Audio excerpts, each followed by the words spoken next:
Hello friends, स्वागत है आपका हमारे यूट्यूब चैनल आनंद टेक्निकल स्टडी में। तो आज हम क्लास 10 सामाजिक विज्ञान का पहला लेसन देखेंगे, जिसका नाम है यूरोप में राष्ट्रवाद का उदय। इसका वेरी इंपॉर्टेंट क्वेश्चन देखेंगे, जो कि अति लघु उत्तरीय हैं, जो 2024 के लिए बहुत महत्वपूर्ण है। तो वीडियो को स्टार्ट करते हैं बगैर टाइम गवाए। तो पहला क्वेश्चन है, 1789 में फ्रांस में किस प्रकार की शासन व्यवस्था थी, उसका विरोध क्यों हुआ, कोई एक कारण देखिए। आंसर, 1789 में फ्रांस में राजतंत्रात्मक शासन व्यवस्था थी। ये क्या क्या 1789 में किस प्रकार की व्यवस्था थी? तो ये राजतंत्रात्मक शासन व्यवस्था थी। राजतंत्रात्मक शासन व्यवस्था थी। आर्थिक कुप्रबंध के चलते फ्रांस की अर्थव्यवस्था बदहाली में पहुंच गई, उसका विरोध क्यों हुआ? इस पे क्वेश्चन है जी। आर्थिक कुप्रबंध के चलते फ्रांस की अर्थव्यवस्था बदहाली में पहुंच गई, जिसके चलते लोगों ने विद्रोह कर दिया और फ्रांस की क्रांति घटित हो गई। मतलब कि जो आर्थिक कुप्रबंध के चलते, मतलब कोई अन्य कारण के कारण फ्रांस की अर्थव्यवस्था बदहाली पहुंच गई, मतलब गिर गई, जिसके कारण लोगों ने विद्रोह कर दिया और फ्रांस की क्रांति घटित हो गई, मतलब गिर गई। तो क्वेश्चन नंबर 2, ऑटो बिस्मार्क को जर्मनी के एकीकरण का जनक क्यों कहा जाता है? दो कारण लिखिए।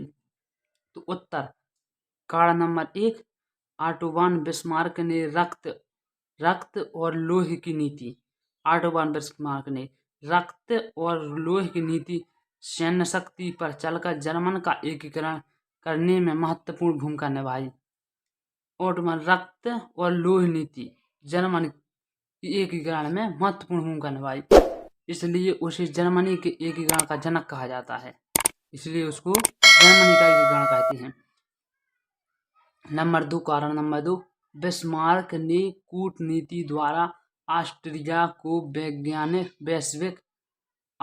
को वैश्विक पटल पर एकाकी करके प्रशासकी शक्ति को मजबूत कर दिया।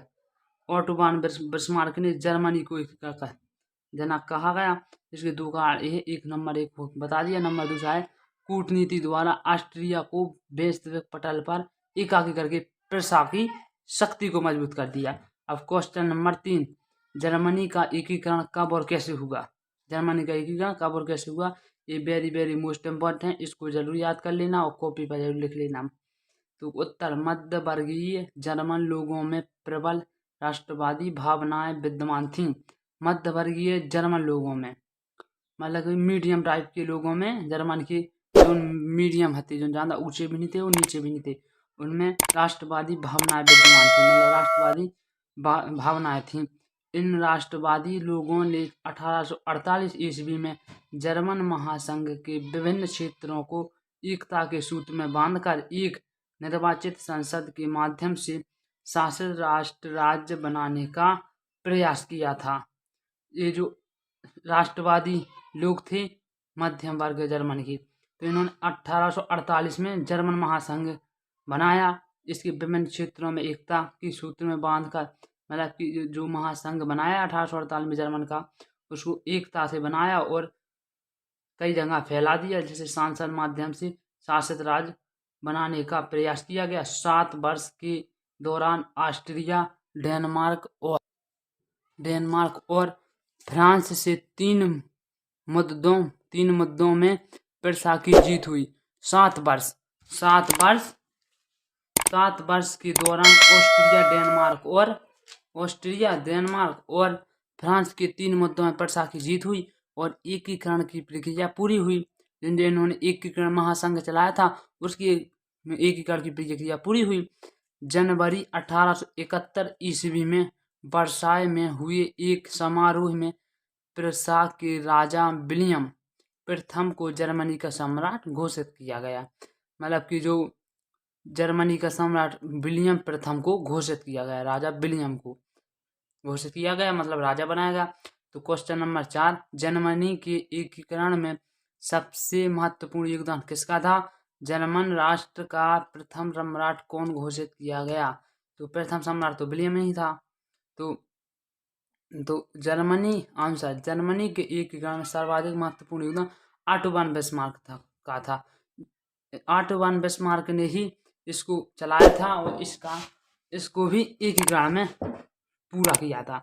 तो जर्मनी के एकीकरण में सर्वाधिक महत्वपूर्ण योगदान ऑटो वन बिस्मार्क का था। एकीकरण जर्मन राष्ट्र का प्रथम सम्राट विलियम प्रथम को घोषित किया गया। प्रथम सम्राट विलियम प्रथम को घोषित किया गया। क्वेश्चन नंबर 5, फ्रांस की क्रांति के 2 परिणाम बताइए। Number 1 answer. नंबर 1 परिणाम, फ्रांस से निरंकुश राजतंत्र का अंत हो गया। फ्रांस से निरंकुश राजतंत्र का अंत हो गया, मतलब इसकी गिरने की, फ्रांस की क्रांति कैसे घट गई। तो क्रांति के समानता, स्वतंत्रता तथा भ्रातृत्व की भावना का विकास हुआ। समानता मतलब एकता, स्वतंत्रता मतलब कि आजाद तथा भ्रातृत्व की भावना का विकास हुआ। न्याय व्यवस्था का पुनर्गठन। नंबर 2 का परिणाम नंबर 2, न्याय व्यवस्था का पुनर्गठन हुआ और पूरे देश में समान कानून संहिता को लागू किया गया। मतलब कि जो जैसा करेगा उसको बराबर दंड दिया जाएगा। जो इसने किया हो तो दोनों का बराबर दंड दिया जाएगा।